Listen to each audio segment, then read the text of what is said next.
ሰላም በመጨረሻም ለአቶ ደረጀ እውነቱን ነገረችው። ደረጀ የማን ልጅ በሆዷ እንዳረገዘች ማወቅ አለብህ በማለት እንግዲህ በመጀመሪያ ደረጃ ለአባቱ ነበር መናገር የፈለገችው። አባቷንም እንግዲህ ወደ መኝታ ክፍላ ከጠራችውም በኋላ ዛሬ ስለ ልጅህ የምነግርህ አንድ ትልቅ እውነት አለኝ ለመስማትም ዝግጁን በማለት እንግዲህ ደረጀን ወደ መኝታ ክፍሉ አስጠርተው ነበረ።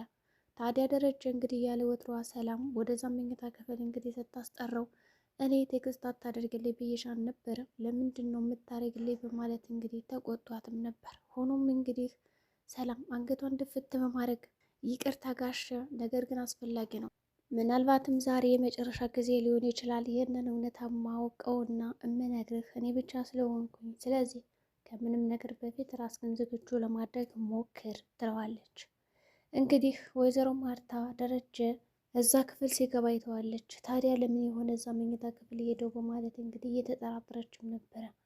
በሌላ በኩል እንግዲህ ደረጀ ያ ከድር የሚባል እኮ በቀልድ መካከል አስመስሎ እየተናገረው ነገር እውነታ ነው። ምን ቢል ጥሩ መሰለሽ፣ በእናንተም ሁለት ሚስት ማግባት ተጀመረ እንዲህ የሚል በጨዋታ መካከል እንግዲህ ቁም ነገሮችን ወርውሮልኝ ነበር እና ይህ ነገር በጣም እያሳሰበኝ ነው።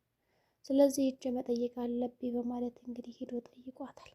ማርታ በጭራሽ ይህንን ነገር ልጠረጥር አልቻለችም። አይ እንደዛ አይደለም ደሬ፣ እኔ ባንተ ተማመንብሃለሁ እንጂ እንደዚህ አይነት የወረደ ስራ ማሰራም በማለት እንግዲህ ባሏ ጥሩ እንደሆነና ጀግና እንደሆነም እየነገረችውም ነበረ። ነገር ግን ደረጀ ማርታ፣ አይ ሁሉም ሰው እኮ ፍጹም አይደለም፣ እኔም ቢሆን ልሳሳት እችላለሁ፣ በእርግጥም እኔ አንድ ልሳሳት እችላለሁ እንጂ በድጋሚማ ልሳሳትም በማለት እንግዲህ ይነግራታል። ወይዘሮ ማርታ ምንም የጠረጠረችው ነገር የለም። ምክንያቱም ደግሞ ባህሏ ፍጹም ነው ብላ ስለምታስብ በዚህ ጉዳይ እሱ እንደዛ አይነት በወረደ ነገር ያደርጋል ብላ አስባም ሆነ አውጥታ አታውቅም። በሌላ በኩል እንግዲህ አበጌ ያንን ሚስጥር ካላወቅኩ ማለት ብዙ ነገሮችን ከናታን ክፍል ገብታ ስትፈትሽም ነበረ። የመኝታ ክፍሉን እንዳለ በአንድ እግሩ ነው ቀጥ ያደረገችው። ይሁን እንጂ ናታን ይች ልጅማ በእርግጠኝነት እኔ የዚህ መኝታ ክፍል ስወጣ ትመጣለች ብሎ አስባት ስለነበረ ሰተት ብሎ የሌላ ደብዳቤ ያንኑ ሰላም ያሸገችበትን የሚመስል ነገር አድርጎ ነበር ያስቀመጠላት። ታዲያ በጌ ያንን ደብዳቤ እንግዲህ ለብዙ ሰዓታት ስትፈልግ ቆይታለች። በመጨረሻም እንግዲህ በጣም እሷ ትደርስበታለች ብሎ ከማይጠብቀው ቦታ ነበር የደበቀው ግን በጣም እሷን የሚገልጽና እሷን የሚነካ ነበረ። አንቺ ማለት እኮ የሚስጥር አለቃ ነሽ፣ ሚስጥር ካላወቅኩ ብለሽ ሰማይ ከምድር ቤቱን የምታምሽ እንደዚ አይነት ጨካኝና አረመኔ ሰው ነሽ እና እኔ ደግሞ ጠንቅቄ ስለማውቅሽ ይህንን ደብዳቤ ጽፌልሻለሁ። ታውቂያለሽ፣ ምንም አይነት ሚስጥርም ሆነ ደብዳቤ የለም። ደግሞ በጭራሽ ያንን ደብዳቤ ልታገኟችም እና አርፈሽ የራሽን ህይወትና የራሽን ኑሮ ብትኖሪ የተሻለ ነው። የሰው ሚስጥር ምንም አይጠቅምሽም በማለት ደብዳቤው ላይ ጽፎላታል። ነገር ግን እዚህ ጋር ናታን በጣም ጥሩ ነገር ነው ያደረገው። ያንዳንዱ ደብዳቤ ያሸገበት እንኳን ልክ የሰላምን የሚመስል ነበረ። በዚህም እንግዲህ ጥሩ ነገር ሰርቷል። ምናልባትም ያሸገበት ፌስታል ባይመሳሰል በእርግጠኝነት አበጌ ይህማ የእሱ አይደለም በማለት እንግዲህ ጉዳዩን ወደ ሌላ ታዞረውም ነበር። ታዲያ እንደምንም አድርጋ እንግዲህ ጉዳዩን ከከፈተችውም በኋላ ታያለ ናታን በማለት እንግዲህ በንዴት ላይ ሆና እኔም ማሰራላለሁ እንጂ እንደዚህ በቀላሉ አታለኝ አቀርም የሚል የሽንፈት ቃላቶችን እንግዲህ ስትወረውር ነበረ። ሰላምም እንግዲህ በጧቱ ተነስታ ጉድ ማለት ጀመረች ኪችን። ደረጀም እንደተለመደው ዛሬ ደግሞ በጧቱ ለምንድን ነው ስራውን የምትሰሪ በማለት እሷ ቁጭ እንድትልና እንድታርፍ እያረጋት ነው። እሷም እንግዲህ አረ ምንም ችግር የለም ጋሽ ስራ አይደለ በማለት እንግዲህ ወደ ስራዋ ነበር የመራችው። ይሁን እንጂ ታዲያስ ምን አዲስ ነገር አለ በእርግዝናሽ ሁኔታ ብሎ ጠይቋታል። ሰላም ምንም የለም በማለት ነበር ዝም ያለችው። ይሁን እንጂ ወይዘሮ ማርታ አሁንም ቢሆን ስለ ዳጣ ያላወቀችውና ስለ አባቷ አለመደወል እንዲሁም ደግሞ ለምን እንደማይጠይቃት ግራ ገብት ብሏታል። ዳጣ ከዚህ ጊዜ ከመጣች ብዙ ጊዜ ሆናት፣ ብዙ ወራቶችም ሆናት። ታዲያ ለምንድን ነው የዚህ የሚባለው አባቷ ከሆነ ደውሎ የማይጠይቃት የሚለው ጥያቄ አይምሯን እንግዲህ እየረበሸውና እያጠራጠራትም ነበር ያለም። እንግዲህ ዳጣም እንደተለመደው ከእሷ ስር ቁጭ ብላ መቀበጣጠር ጀመረች። እኔ እኮ በጣም ባለሙያ ነኝ፣ ሻይ ላፍላልሽ እንዴ እያለች እንግዲህ ከማርታ ጋር ጊዜ ለማሳለፍ ሞክራ እሺ እስኪያፈይልኝ እያለቻትም ነበረ። ይሁን እንጂ አንቺ ከመጎረር ውጭ ሌላ ምንም አይነት ሙያ የለሽም፣ አሁን እኮ ራሱ አፈይልኝ ብለሽ ብሪቁ የት ነው? በራዱ የት ነው? ስኳሩ የት ነው? እያልሽ እንግዲህ እያንዳንዱ ነገር መጣራትሽ አይቀርም እና እንደው ከፈለግሽ እንኳን ለሰላም አፍይላት ነበር ያለቻት። ሆኖም እንግዲህ ዳጣ አይ ለሰላም እኮ አፍልቼላታለሁ ብታይ እንዴት እንደወደደችው በጣም አመስግናኛለች የሚልም እንግዲህ አመለካከት ከሰጠቻት በኋላ ማርታ እኔ ችግር የለብኝም ይልቅስ እስኪ ለአባትሽ ደውይ ትላታለች።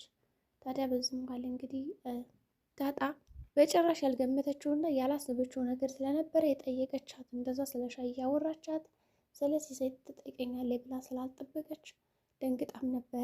ምን ነው ደነገሽ? ደውይለት እንጂ እኔ እኮ ይኸው አባቴ አይወደኝም ብዬሻለሁ የሚል እንግዲህ በአእምሮ አባቷ እንደሚጠላት አድርጋ ለማስመሰል ሞከረች። ወዲያውኑም እንግዲህ እንደምንም አድርጋ ለደረጀ ተደውልና ምንድን ነው ሲላት እንግዲህ እሷም ያለችው ነገር ያው ማርታ ትፈልጋለች ላስታውቅ እያለች ነው የሚል ቃላቶችን ነበር የነገረችው። ወዲያውኑ ደረጀ ማርታ ከስሯ እንዳለች ያውቅና ስልኩን በኋላ ደውላለሁ ብሎ ይዘጋዋል። ታዲያ በዚህ ጉዳይ ተጨንቋል። ናታንም ከስሩ ነበረ። ናታን እንግዲህ ለነገሮች ሁሉ መፍትሄ አላቸው። ሞት ነው እንጂ የማይመለሰው እና የማይካሰው ሌላ ምንም ነገር የማይታደስ ነገር የለም በማለት አቶ ደረጀን ለማጽናናት ሞክሯል። ደረጀ ግን እኔ በጣም ደካማ ጎኖች አሉኝ፣ ከነዛ መካከል እንግዲህ ልጆችና ትዳሬ ናቸው፣ ሌሎች ነገሩ ምንም አይመስሉኝም በማለት ለናታን ይነግረዋል። ናታንም እንደዝማ መሆን የለብም አይዞህ፣ ሁሉን ነገር በመነጋገር ትፈታዋለህ።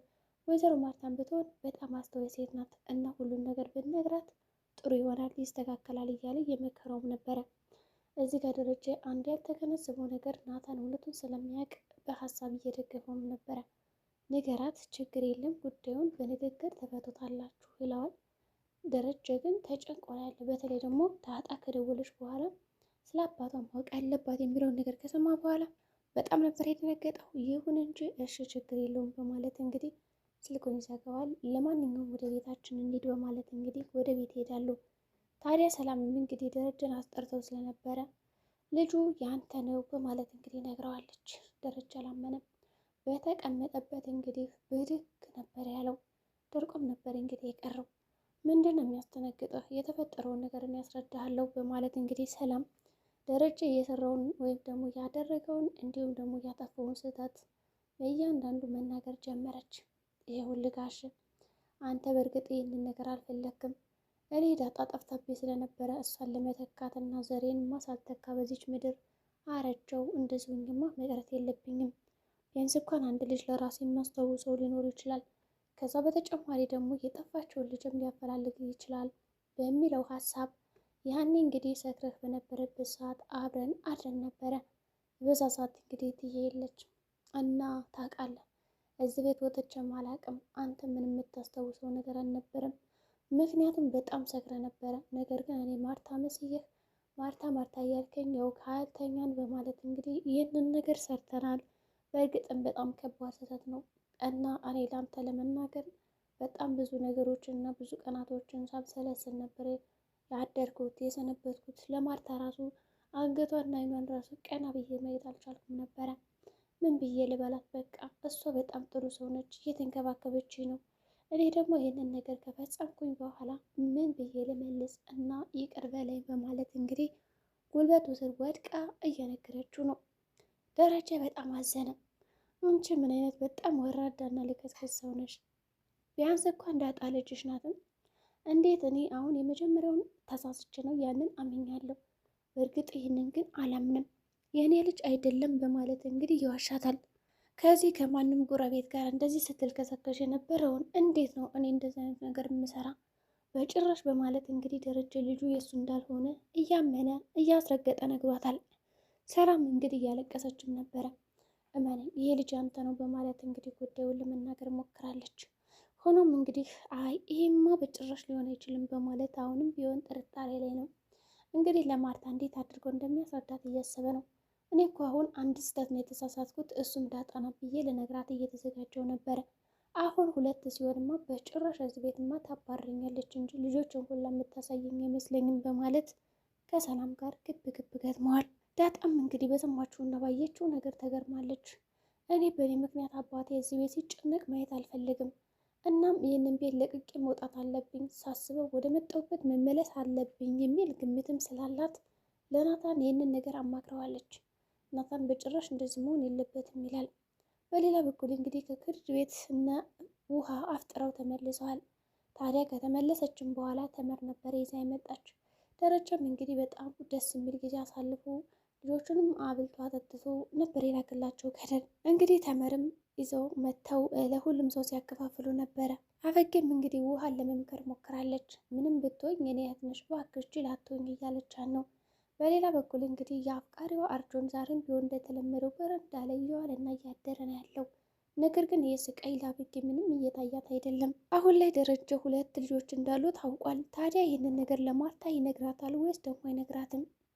በቀጣይ ቪዲዮ እስከምንገናኝ መልካም ጊዜ ሆነላችሁ።